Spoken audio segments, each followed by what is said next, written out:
वीरांगना वीरांगना अवंतीबाई, उनको याद करने आज हम सब लोग यहाँ पर मौजूद हैं और हर वर्ष की तरह उनके सम्मान में हम सब लोग यहाँ पर इकट्ठे होते हैं। वीरांगना अवंतीबाई, उनका योगदान 1857 की आज़ादी की लड़ाई में बहुत बड़ा योगदान रहा। वीरांगना अवंतीबाई और उस समय 1857 की लड़ाई अगर भारत जीत जाता और आज़ाद हो जाता तो आज भारत की तस्वीर ही कुछ और होती। कल ही 15 अगस्त हम लोगों ने मनाया और आज वीरांगना अवंतीबाई लोधी को हम लोग याद कर रहे हैं, उनके योगदान को याद कर रहे हैं। उनसे लाखों लाख लोग हमेशा प्रेरणा लेते रहेंगे। आज़ादी की लड़ाई, स्वतंत्रता की लड़ाई और देश को और समाज को आगे बढ़ाने का संघर्ष हमेशा करते रहना चाहिए और जारी हमेशा रहेगा।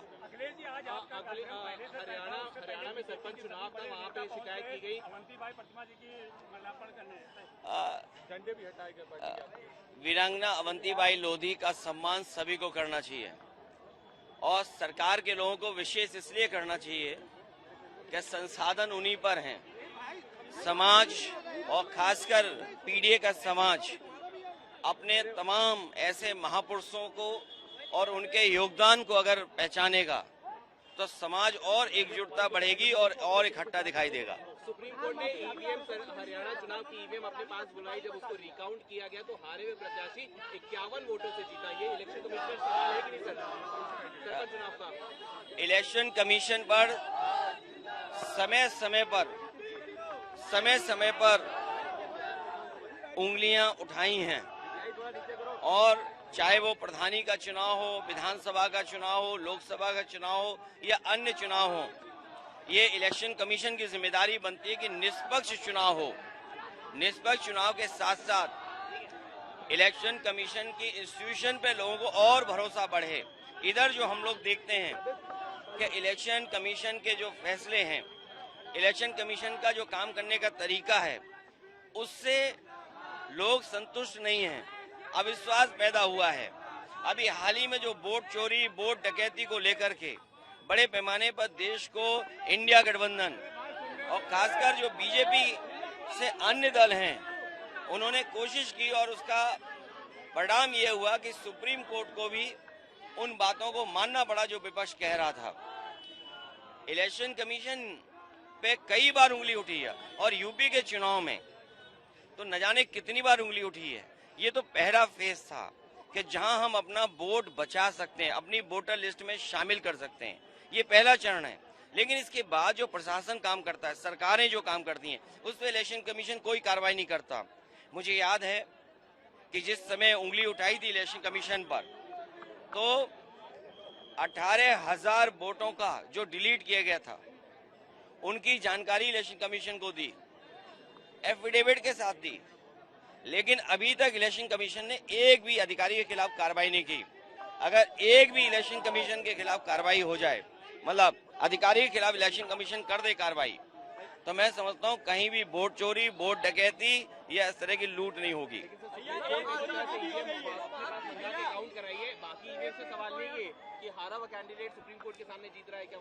देखिए, मशीन पर हमेशा सवाल खड़े होते हैं। टेक्नोलॉजी या इतनी फुल प्रूफ हो कि उससे बेईमानी ना हो सके। कई बार लोग वोट डाल करके आते हैं ईवीएम में और पता लगता है उन्हीं का वोट 0 निकला। ये भी खबरें हम लोगों ने सुनी है। ईवीएम में पहले से वोट पड़ा हुआ, इसकी भी खबर सुनी है। ईवीएम के इतने महीनों रखने के बाद बैटरी पूरी चार्ज कैसे दिखती है, इस पे भी सवाल खड़ा हुआ। इसलिए जो बैलेट का हमेशा मांग रही है, और अमेरिका की नकल करें, जापान की नकल करें और जर्मनी की नकल करें। जर्मनी में तो सरकार और वहां के सबसे सुप्रीम कोर्ट का ये फैसला है कि अगर ईवीएम से वोट पड़ेंगे तो अनकॉन्स्टिट्यूशनल होगा। तो इसलिए बैलेट के से वोट पड़ रहे हैं वहाँ। अमेरिका में भी बैलेट से वोट पड़ते हैं और वहाँ खुद किससे वोट डालना ये चॉइस है।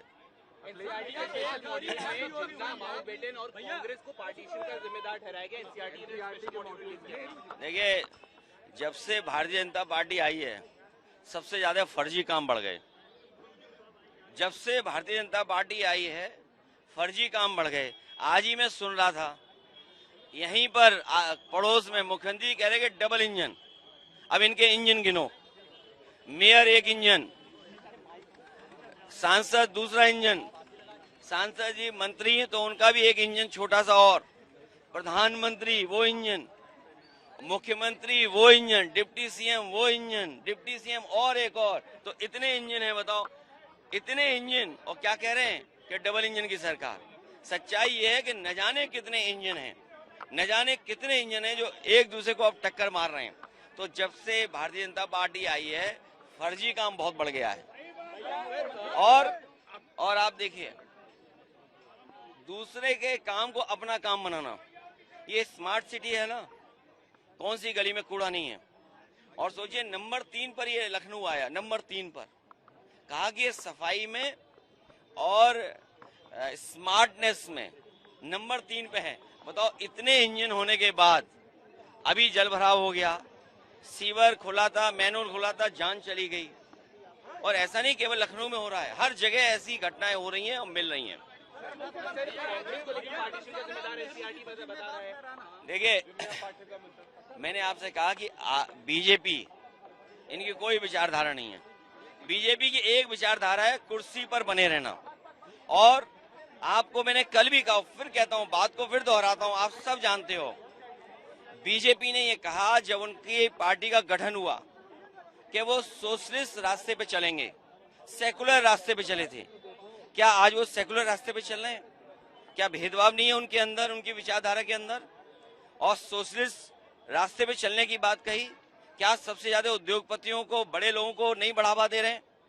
आज गरीब और खासकर पीडीए, पिछड़ा, दलित, आदिवासी, इनके साथ जिस पैमाने पर भेदभाव हो रहा है आप और हम लोग कल्पना नहीं कर सकते। बीजेपी आरोप लगा रही है कि राज्यसभा के एलओपी और लोकसभा के एलओपी इंडिपेंडेंस डे के कार्यक्रम में नहीं गए। ये कांग्रेस की एक नई तरह की राजनीति जिसमें वो इंडिपेंडेंस डे जैसे प्रोग्राम को बॉयकॉट कर रहे हैं। हमें तो बुलाया तक नहीं यहाँ पर। अरे दूसरों को आप कह रहे हो, हमें तो कार्ड तक नहीं भेजा सरकार के लोगों ने, जबकि ये परंपरा कभी नहीं थी कि कार्ड ना भेजा जाए।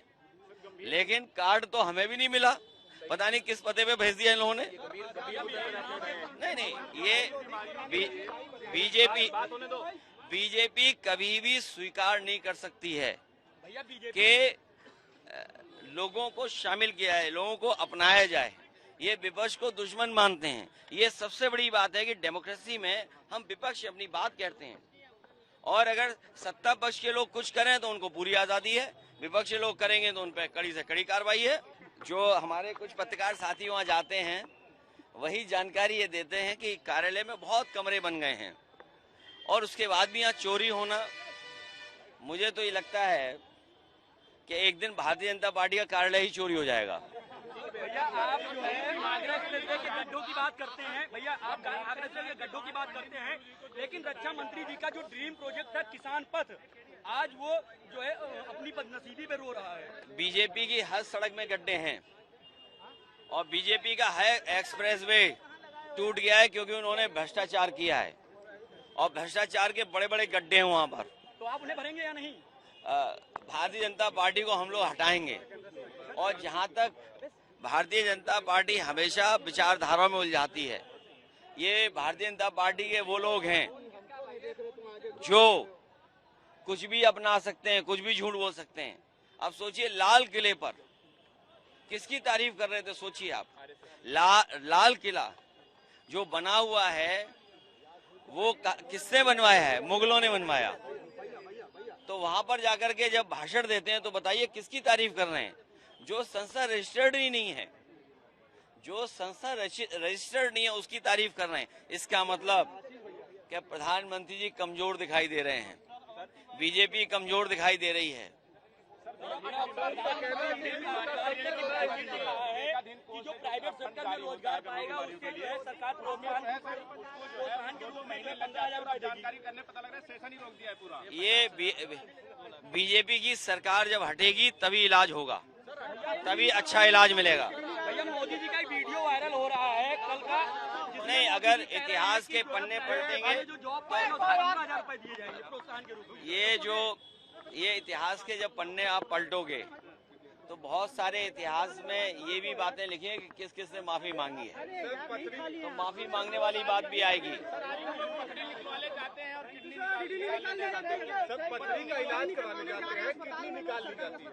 आप सरकारी अस्पताल में जाओगे, अगर इलाज होना होगा दाएं पैर में तो बाएं पैर में प्लास्टर बांध देंगे, और अगर कहोगे बाईं आंख तो कहो दाईं आंख को चेक करने लगेंगे। इसलिए ये सावधान रहिए, भाजपा जब हटेगी तभी अच्छा इलाज मिलेगा।